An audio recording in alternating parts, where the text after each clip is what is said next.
नमस्कार, आप देख रहे हैं मोबाइल रिपोर्टर। मैं हूं आपके साथ आकिब शेख।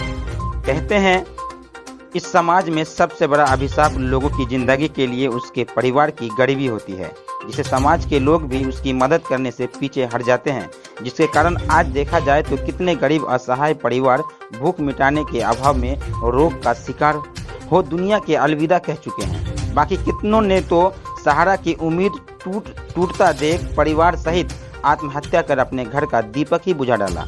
कुछ इसी तरह की अपनी जिंदगी रोहतास जिला की संझौली प्रखंड के छुलकारा गांव का है। असहाय गरीब मजदूर देवमुनि यादव अपने 3 दिव्यांग बच्चे के साथ भूख मिटाने के अभाव में कई वर्षों से जिंदगी और मौत से जूझ रहे हैं। उनके तीनों पुत्र जो जन्म के कुछ समय बाद ही रोग का शिकार हो चुके हैं, जो आज न चल पाते हैं न ही स्वयं अपना नित्य क्रिया कर पाते हैं, यहाँ तक कि भोजन भी अपने हाथों से नहीं कर पाते हैं।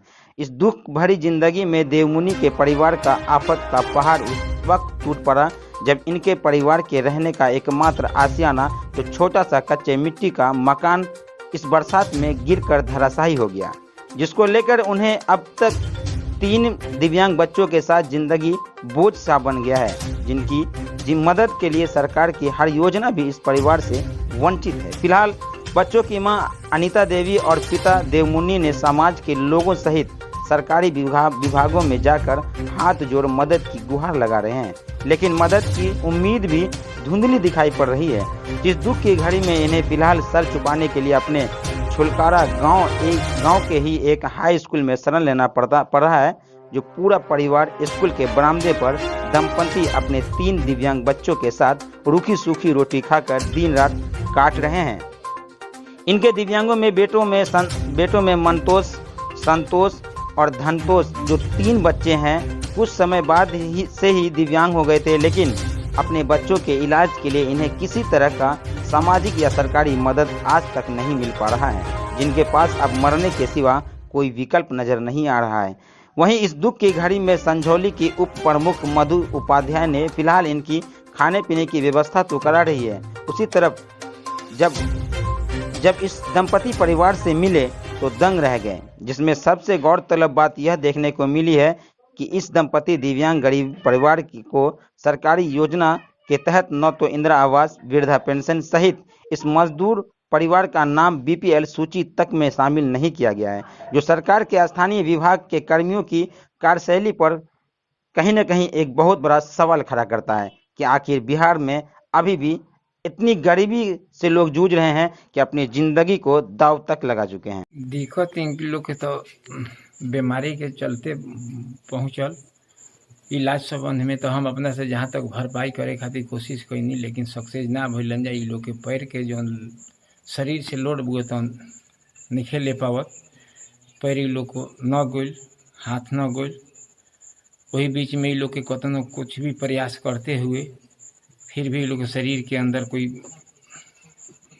खैला पीला के बाद में अनाज नहीं शरीर में सेट करल। गरीब आदमी कहाँ से कैसे हूँ अपने मजदूरी करके किसी तरह से अपना सेपरेट करते हुए सक्सेस ना भइल तो एक बच्चा बीमार भेलन, इनका के करते करते दूसर का गिर गलन, दूसर का के बाद में फिर हमारा भी उतना अवकाश ना फिर तीसर का हताश होकर हम गिर गई।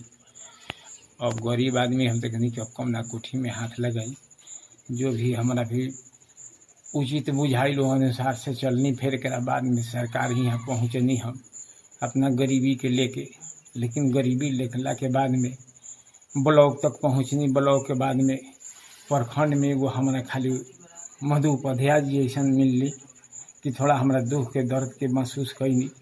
एक सिवा कोई न जे बासे जहीं से बात ऐसे डांट डूट के अपना हमारा क्लियर कर दिलस। क्या नाम है आपका? हमारा नाम देवमुनि सिंह पड़ी। हमने के स्कूल पर व्यवस्था कर दिली कि आप लोग चल जाए स्कूल पर, न तो हम लड़का फेंको सब जता जी असन। तो हमने के वह तो जब व्यवस्था कर दिले तो हमने के ए जाके बन जाए तो खाना व्यवस्था एजा नहीं खे तो खाना वजह से ईटा के चूल्हा बनैले रही तो राते बुनी भइल, देवाल फंस गई। तो फिर हम ईटे के बना के कोई सहूँ वही घर में दूध काट के खाई लेके लेकिन क्या हम अपना खाना खिए नहीं हम। क्या नाम बराबर? खिया कर रखनी। क्या नाम बा? अनिता देवी।